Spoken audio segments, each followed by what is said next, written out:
एक समान आवेश के चालक तार के कारण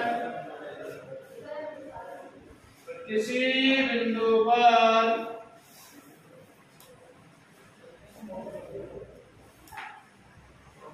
विद्युत क्षेत्र की ये बिंदु कैसा होगा? लंबवत होगा ना। ये बिंदु जो है ये तार के लंबवत स्थित होगा। जैसे मान लेते हैं अपन यहाँ पे ये कोई एक चालक तार है, इस पूरे तार पे क्यों आवेश समान रूप से वितरित है। यहाँ पे प्लस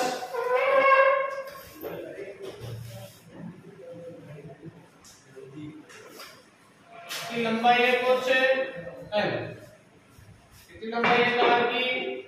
L। ठीक है, इससे यहाँ पे कुछ दूरी पे यहाँ स्थित है बिंदु P। ये दूरी कितनी है? A दूरी पर है। तो दिक्कत देखो, पूरे तार के कारण अपन एक साथ बिंदु P पर विद्युत क्षेत्र की तीव्रता नहीं ज्ञात कर सकते। तो उसके लिए अपने को क्या करना पड़ेगा? इस पे कहीं ना कहीं एक dq आवेश का अल्पांश मानना होगा। तो अपन यहाँ पे मान लेते हैं ये कोई dq आवेश का अल्पांश है, ये dl है। ये वाली दूरी कितनी है? ठीक है, यहाँ पे कुछ कोण बन रहा है, उसको क्या बोला गया है? थीटा। इसके अंदर जो कोण बनेगा वो उसका काम नहीं है आपके पास। ठीक है, यहाँ तक कोई दिक्कत किसी को? देखो, आपको एक L लंबाई का आवेशित चालक तार दिया गया है जिसमें क्यों आवेश समान रूप से वितरित है। ठीक है, उसके लिए आपको उससे a दूरी पे लंबवत कोई बिंदु स्थित है P, उस बिंदु P पे आपको विद्युत क्षेत्र की तीव्रता ज्ञात करनी है। उसके लिए आपने तार पर एक dq आवेश का अल्पांश मान लिया। वो अल्पांश कुछ dl लंबाई में फैला हुआ है। कितनी लंबाई में फैला हुआ है? dl लंबाई में। और यहाँ से यहाँ तक इसकी दूरी कितनी मान लिया? ये दूरी a। यहाँ पे एंगल कितना बन रहा है? थीटा। वो दिक्कत देखो, अभी आप इस dq की वजह से बिंदु P पे विद्युत क्षेत्र की तीव्रता देखोगे। यहाँ पे आपको विद्युत क्षेत्र की तीव्रता मिलेगी कुछ ऐसे, क्योंकि आवेश जो है वो dq है, तो विद्युत क्षेत्र कितना होगा? d। इस d के आपको मिलेंगे दो घटक। कितने घटक मिलेंगे? दो। एक ऐसे होगा, एक ऐसे। इधर थीटा है, तो थीटा कहाँ बनेगा? यहाँ बनेगा। जिधर थीटा उधर cos थीटा, इधर हो जाएगा de cos थीटा, इधर आ जाएगा de sin थीटा। अब देखो, आपको यहाँ पे दो दिशाओं में विद्युत क्षेत्र की तीव्रता मिलेगी। एक तो मिलेगी इसके बिल्कुल लंबवत और एक मिलेगी इसके समांतर। एक तो E लंबवत हो जाएगा जो कितना है? de cos थीटा का समाकलन। यानी कि इधर जितने भी de cos थीटा वाले घटक आएंगे, सारे घटकों का समाकलन अगर अपन कर देंगे तो आपको लंबवत विद्युत क्षेत्र की तीव्रता मिल जाएगी। दूसरा आपको मिलेगा समांतर। तो समांतर के लिए आपको क्या करना पड़ेगा? समांतर घटकों का समाकलन, तो d sin थीटा का समाकलन। कोई दिक्कत यहाँ तक? अब जो मुख्य समस्या है वो क्या है? DE। एक साइड है DE और दूसरी साइड है थीटा। तो आपको DE और थीटा दोनों को एक करना है। दोनों को एक करने के लिए D को कहीं ना कहीं थीटा लाना पड़ेगा आपको, क्योंकि समाकलन तब होगा जब यहाँ पे थीटा होगा, d थीटा होगा DE की जगह। तो DE की वैल्यू क्या होती है? चूंकि DE बराबर k dq बटे r स्क्वायर। ठीक है, अगर ये वैल्यू भी आप यहाँ रखते हो तो भी देखो dq आ जाएगा, dq से भी काम नहीं होगा। उसके लिए आपको यहाँ पे क्या लाना है? d थीटा लाना है। देखो dq की वैल्यू आप क्या रख सकते हो? dq बराबर लैम्बडा d ये वैल्यू यहाँ रखेंगे तो d बराबर हो जाएगा k लैम्डा dl बटे r स्क्वायर। ये वैल्यू रखेंगे तो भी काम नहीं होगा क्योंकि अभी भी यहाँ पे l आया है और आपको क्या चाहिए dl थीटा d थीटा चाहिए। यहाँ पे dl है और आपको क्या चाहिए d थीटा। उसके लिए आपको यहाँ पे त्रिभुज दिख रहा है, इस त्रिभुज का उपयोग करेंगे। देखो इस त्रिभुज को नाम दे देते हैं कुछ, पहले का क्या नाम है p q p तो इधर है, q इधर हो गया r। ठीक है, अपन बात करते हैं त्रिभुज p q।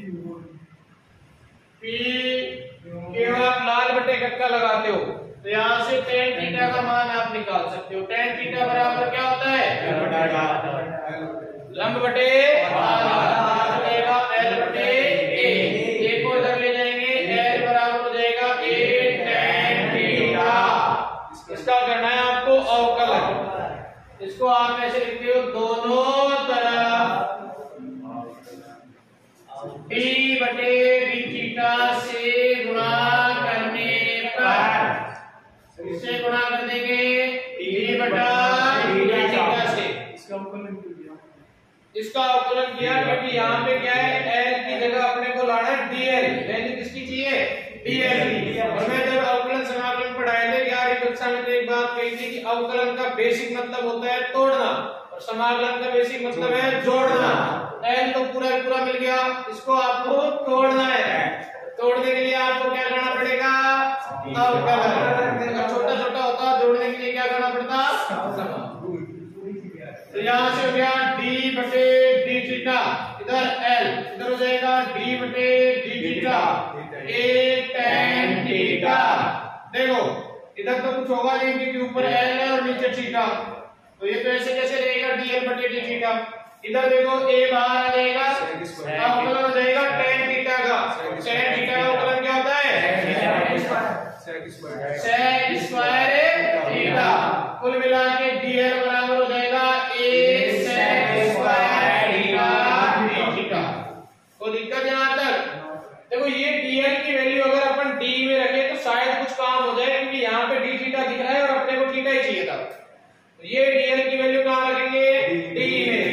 नाउ d बराबर क्या हो जाएगा k लैम्डा, dl की जगह a sec square theta d theta बटे में r स्क्वायर।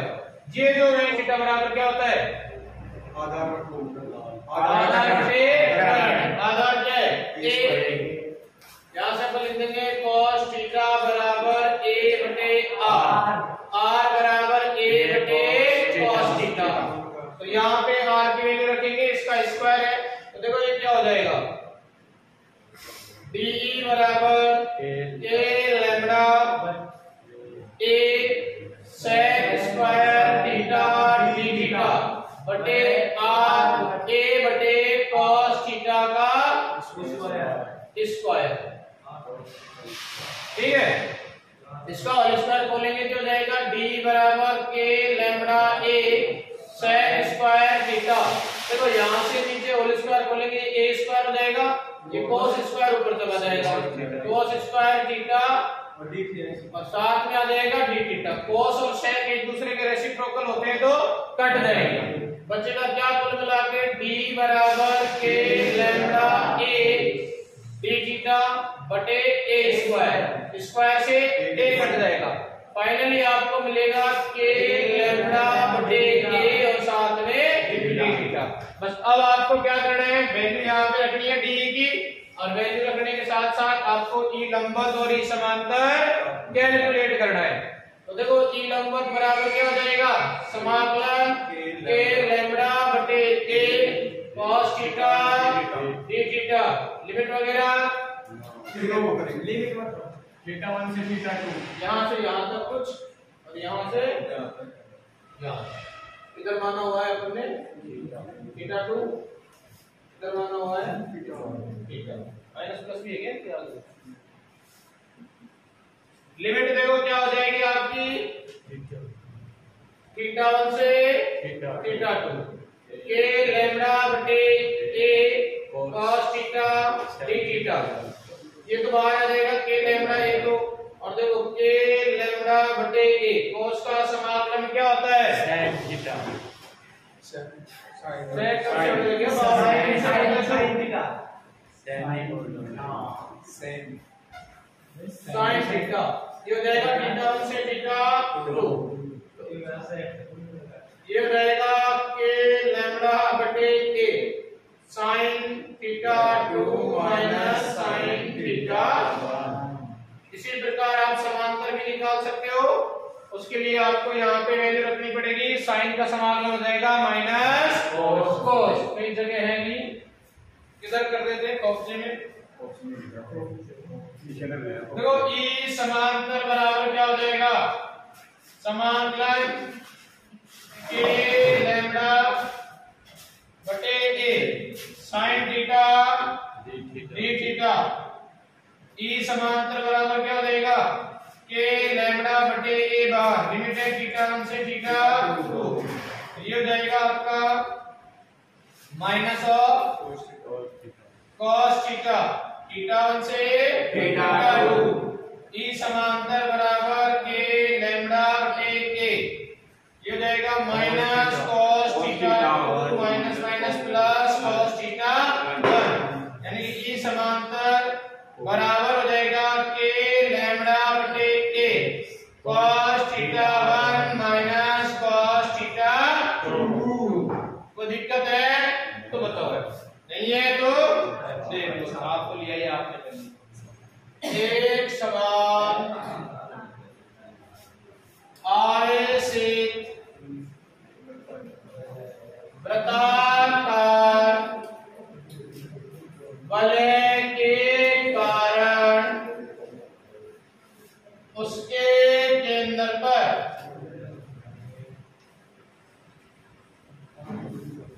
विद्युत क्षेत्र की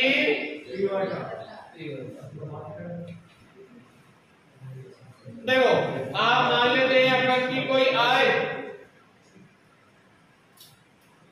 त्रिज्या की कोई वर्ताकार विलय है जिसमें प्लस की आवेश समान रूप से वितरित है। जैसे यहाँ पे हो गई कोई आर त्रिज्या की वर्ताकार वलय, इस वलय पे प्लस क्यू आवेश पूरी पे समान रूप से वितरित है। ये मैंने कर दिया आवेश वितरित। यहाँ पे मान लो इसका केंद्र है, इसके केंद्र से कुछ a दूरी पे या x दूरी पे, या तो a होगा या x होगा, तो भी आप अज्यूम करो, कोई दिक्कत नहीं है। इसकी त्रिज्या मान लेते हैं अपन कुछ कैपिटल R, और यहां से यहां तक ये दूरी है स्मॉल r, ठीक है। यहां पे कौन बनेगा थीटा, यहाँ पे आपने मान लिया dq, इस dq के कारण देखो यहाँ विद्युत क्षेत्र की तीव्रता होगी इधर de। जाओ भाई किसको बोल रहे हैं, देखो इसके दो घटक मिलेंगे, एक घटक इधर और दूसरा घटक इधर। यहाँ पे होगा थीटा, इधर हो जाएगा de cos थीटा, इधर हो जाएगा de sin थीटा। देखो जैसा एलिमेंट ऊपर है वैसा एलिमेंट नीचे भी होगा, इसकी वजह से भी यहाँ पे कोई विद्युत क्षेत्र की तीव्रता बनेगी। तो उसका एक घटक इधर जाएगा, एक घटक इधर जाएगा, विद्युत क्षेत्र की तीव्रता इधर होगी, तो इधर आ जाएगा de sin थीटा और इधर से de cos थीटा। ये जो de sin थीटा वाले घटक हैं ये आपस में एक दूसरे को निरस्त कर देंगे, यानी कुल मिला के आपको जो कुल विद्युत क्षेत्र की तीव्रता मिलेगी वो किसके कारण मिलेगी, cos थीटा के कारण, de cos थीटा के कारण। तो आप कह सकते हो कि E नेट बराबर क्या हो जाएगा, समाकलन de cos थीटा।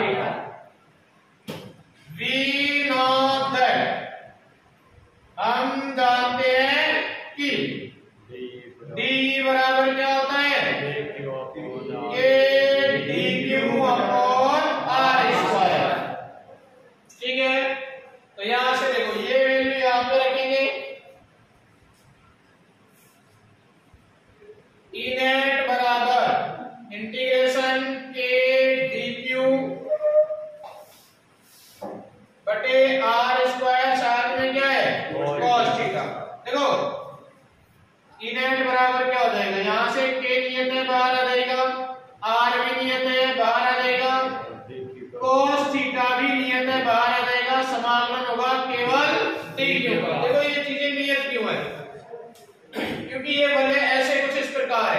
इस वलय के यहाँ से यहाँ कोई बिंदु मानो, आप अज्यूम करो ऐसे एक वलय है, उसे यहाँ से यहाँ तक की दूरी, यहाँ से यहाँ तक की दूरी, मतलब एक शंकु के जैसी आकृति बनेगी। अगर आप चारों तरफ से इस पे यहाँ से ऐसे डी क्यू आवेश का अल्पांश कारण डी निकालोगे तो एक पूरा शंकु बन जाएगा।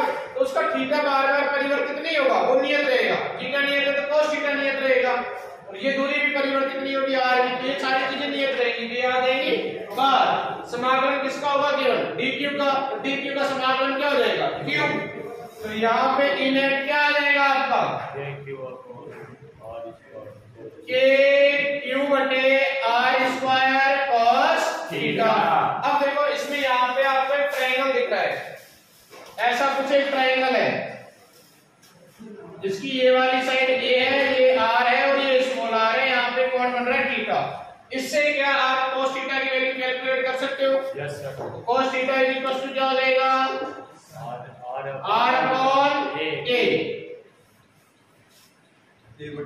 उल्टा लिख देंगे तो यहाँ से देखो cos थीटा बराबर क्या हो जाएगा? a बटे r, आधार बटे कर्ण।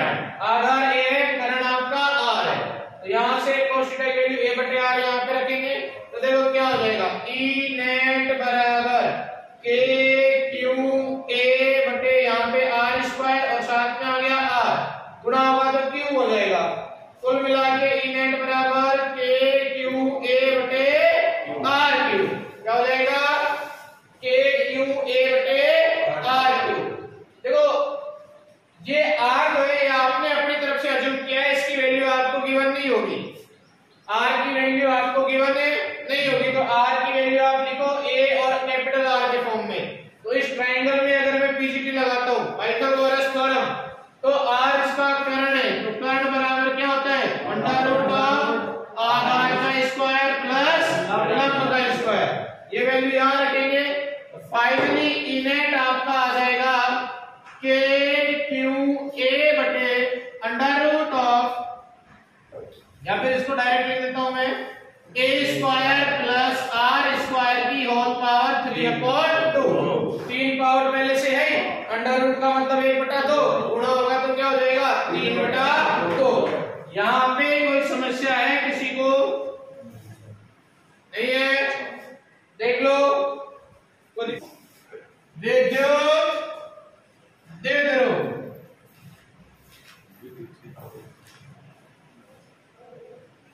क्या होता है? विद्युत द्विध्रुव यदि दो समान परिमाण एवं विपरीत प्रकृति के आवेशों को एक दूसरे से अति अल्प दूरी पर स्थित कर दिया जाए तो किसका निर्माण होता है? विद्युत द्विध्रुव का।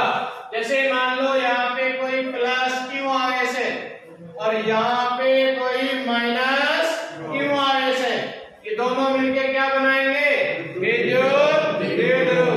इनके बीच की दूरी को कहा जाता है d, और केंद्र तक की जो दूरी होती है उसको क्या कहा जाता है? l। तो कुल मिला के d बराबर क्या हो जाता है? 2 टाइम्स और l। ठीक है, और इसके बाद आता है विद्युत द्विध्रुव आघूर्ण। विद्युत द्विध्रुव आघूर्ण क्या होता है? विद्युत द्विध्रुव के किसी एक आवेश का परिमाण और उनके मध्य की दूरी के गुणनफल को विद्युत द्विध्रुव आघूर्ण कहा जाता है। इसे किससे प्रदर्शित करते हैं? P से। P बराबर क्या होता है? Q into D। D बराबर होता है 12, तो P बराबर हो जाएगा Q इंटू 12। ये एक सदिश राशि होती है, इसकी दिशा सदैव माइनस से प्लस की ओर होती है।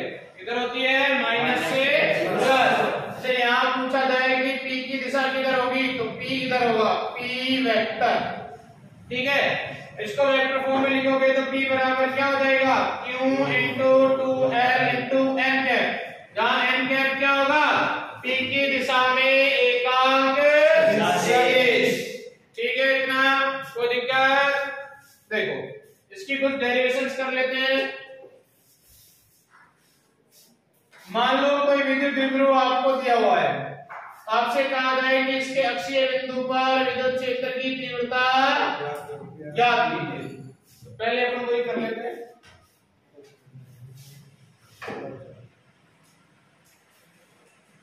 देखो विद्युत द्विध्रुव के कारण उसके अक्षीय बिंदु पर, कौन से बिंदु पर? अक्षीय बिंदु पर विद्युत क्षेत्र की तीव्रता ये आपको कैलकुलेट करनी है। ठीक है,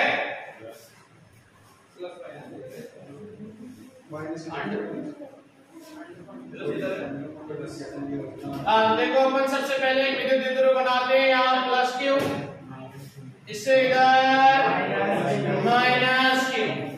मान लेते हैं कोई बिंदु है जो इसके केंद्र से कुछ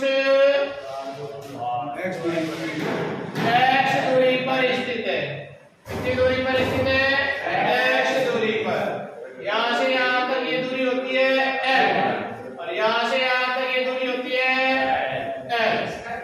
ठीक है, तो दिक्कत देखो, आपको विद्युत क्षेत्र की तीव्रता निकालनी है। वो मिलेगी दो आवेशों के कारण, एक माइनस आवेश के कारण और दूसरी प्लस आवेश के कारण। ई नेट जो है इन दोनों के योग के बराबर होगा। इसके कारण मान लो विद्युत क्षेत्र की तीव्रता E1 मिली, इसके कारण कुछ E2।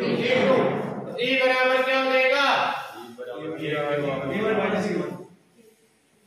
क्या हो जाएगा रे? देखो सबसे पहले आप E1 की वैल्यू कैलकुलेट करो। E1 बराबर क्या हो जाएगा? K Q बटे R की जगह क्या हो जाएगा? X माइनस L का होल स्क्वायर। क्योंकि अपने को दूरी चाहिए थी यहाँ से यहाँ तक, केवल ये दूरी चाहिए थी, माइनस Q और T के बीच की दूरी चाहिए थी। अपने को दूरी केंद्र तक की रखी है x। अगर x में से L कम कर देंगे तो E1 आ जाएगा। नेक्स्ट आपको क्या चाहिए? E2 बराबर क्या हो जाएगा? KQ upon x plus L का होल स्क्वायर। आपको चाहिए E नेट हो जाएगा आपका E1 माइनस E2। देखो E1 और E2 को हमेशा घटाया क्यों जाता है?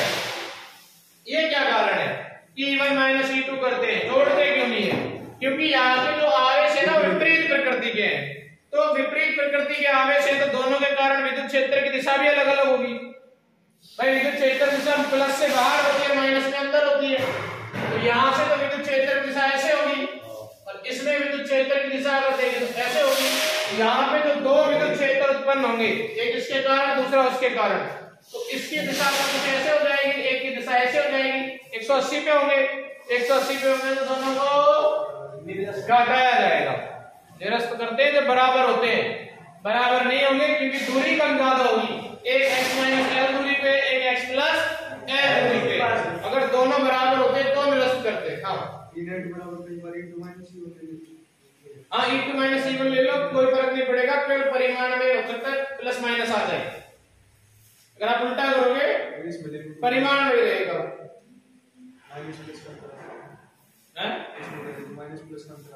हाँ, जैसे आप E2 माइनस E1 करोगे तो माइनस हो जाएगा। देखो मैं आपको एक मोटा सा आइडिया दे देता हूँ कि आपको किस में से क्या घटाना है। जो नजदीक रहेगा उसकी पावर ज्यादा रहेगी। तेरे कोई नजदीकी आदमी है तो उसकी बात ज्यादा मानेगा, एक दूर वाला है उसकी कम मानेगा। एक मान ले कोई रास्ते चलता तेरे से कुछ कहे नहीं मानेगा, वो अलग बात है कि वो हाथ हिला जाए तो मान ले, तो बीच में चल जाए। लेकिन ज्यादा बात किसकी मानेगा? जो तेरे क्लोज है, जिसको अच्छे से जानता है, उसको अच्छे से जानता है। और एक कोई चलता हुआ आदमी की बात है तो दोनों में फर्क रहता है। तो अगर यहाँ पे P बिंदु के पास ये है तो इसके कारण विद्युत क्षेत्र की तीव्रता ज्यादा आएगी। आप हमेशा ज्यादा में से कम को घटाओ, अपने आप प्लस आएगा। समझ गए बात? तो यहाँ प्लस ले लो, इसमें से इसको घटा देना हमेशा, मतलब जो नजदीक वाला उसमें से दूर वाला घटाओ, क्योंकि जो नजदीक रहेगा उसकी वजह से तीव्रता भी ज्यादा उत्पन्न होगी। ठीक है, तो E नेट बराबर हो जाएगा E1 माइनस E2। वेक्टर तो हटा दो, वेक्टर की बात नहीं कर रहे। तो देखो ई नेट बराबर E1 की वैल्यू क्या है KQ बटे X माइनस L का होल स्क्वायर माइनस E2 की वैल्यू KQ बटे X प्लस L का होल स्क्वायर। दोनों में KQ कॉमन आ जाएगा, बचेगा क्या 1 बटे X माइनस L का होल स्क्वायर माइनस 1 बटे X प्लस L का होल स्क्वायर। एलसीएम ले ले,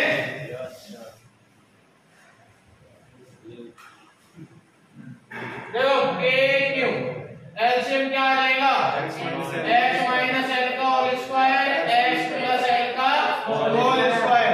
इधर क्या बचेगा X प्लस L का whole square minus X minus L का होल स्क्वायर। देखो X प्लस L का होल स्क्वायर खोलेंगे तो X square plus L square plus 2XL, यहाँ माइनस को भी साथ साथ गुणा कर रहा हूं मैं, minus of X square minus of L square plus of 2XL, क्योंकि साथ साथ माइनस गुणा हुआ है। बटे में क्या है X minus L square X plus L square. तो यहाँ से X square L square cut रहा है, बचा क्या 2 दूनी 4 KQ इंटू 4XL बटे X minus L square X plus L square. ऊपर L स्क्वायर क्या होगा 2 दूनी 4 हो जाएंगे जुड़ के, गुणा होते हैं होता है स्क्वायर। देखो यहाँ से हो जाएगा 2KXQ इंटू 2L बटे X minus L square X plus L square. देखो इसको ऐसा करने का कारण ये था क्योंकि Q इंटू 2L बराबर होता है DK, तो इसकी जगह अपन क्या लिख देंगे D। फाइनली क्या हो जाएगा 2KPX upon X minus L square X plus L का होल स्क्वायर। ठीक है, क्योंकि X is very much greater than L, तो अपन क्या करेंगे X माइनस L इसको लगभग बराबर ले लेंगे किसके X के, और X प्लस L को भी लगभग बराबर ले लेंगे X के। ये हो जाएगा 2KPX बटे X की पावर 4, क्योंकि एक X स्क्वायर यहाँ से एक X स्क्वायर यहाँ से कितना हो जाएगा X की पावर 4, ये यहाँ से X कम हो जाएगा 3 बचेगा। कुल मिला के E नेट बराबर क्या आया 2KP बटे XQ, और अगर वेक्टर फॉर्म में लिखेंगे तो E नेट बराबर हो जाएगा minus of 2KP vector upon XQ। Minus इसलिए लगाया जाता है क्योंकि E और P हमेशा एक दूसरे के अपोजिट डायरेक्शन में होते हैं, विपरीत दिशा में होते हैं। कोई समझ, ये तो उसका अक्षीय बिंदु था। अगर बिंदु उसके लंबवत हो तो लंबवत बिंदु के लिए देखो यहाँ प्लस क्यों आवेश, यहाँ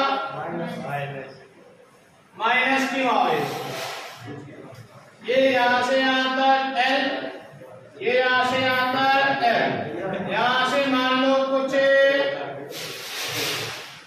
X दूरी पर है बिंदु P, कितनी दूरी पर है X दूरी, यहाँ से यहाँ तक ये दूरी कुछ हो जाएगी, यहाँ से यहाँ तक ये दूरी भी R मान लेते हैं। ठीक है, देखो इस माइनस क्यू के कारण यहाँ बिंदु क्षेत्र होगा, इधर से इस प्लस क्यू के कारण भी यहाँ विद्युत क्षेत्र उत्पन्न होगा, दोनों के कारण कुछ ना कुछ विद्युत क्षेत्र उत्पन्न होगा। यहाँ पे देखो प्लस के कारण विद्युत क्षेत्र किधर होगा बाहर की ओर ऐसे, माइनस के कारण अंदर की ओर ऐसे, इसको बोल देते हैं थोड़ी देर E1, इसको बोल देते हैं E2। देखो इन दोनों के दो घटक मिलेंगे अपने को, पहले इसके घटक बनाते हैं, एक घटक इधर बनेगा ऐसे और दूसरा घटक इधर। यहाँ पे कौन थीटा है, यहाँ पे भी थीटा होगा, थीटा इधर थीटा उधर cos थीटा, इधर हो जाएगा E1 cos थीटा, इधर हो जाएगा E1 sin थीटा।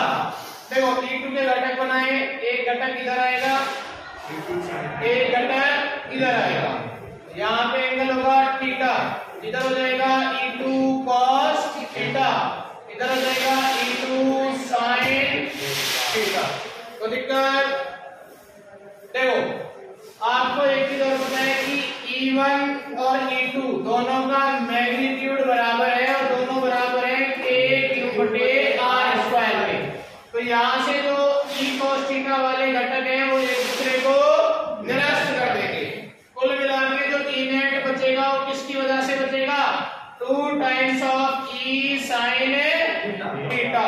इसकी वैल्यू रखें तो 2 टाइम्स ऑफ K/r²। यहाँ क्या बचा? sin theta. किसी भी एक ट्रायंगल का उपयोग करके आप sin थीटा की वैल्यू निकाल सकते हो। sin थीटा बराबर क्या होता है? लंब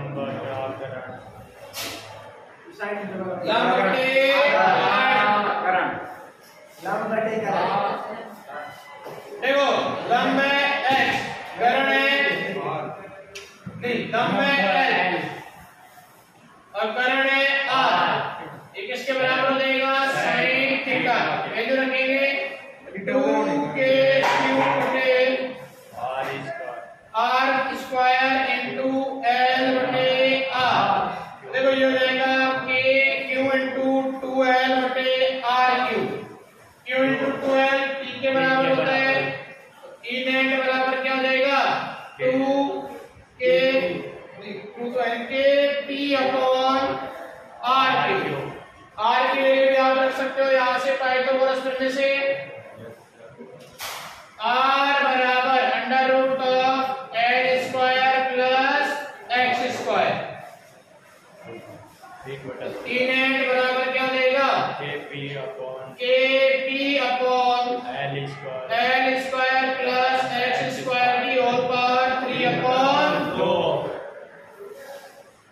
ठीक है, यहाँ से देखो एक चीज अपने को पता है, क्योंकि x is much much greater than l, तो x square plus l square को अपन क्या लिख सकते हैं? x square.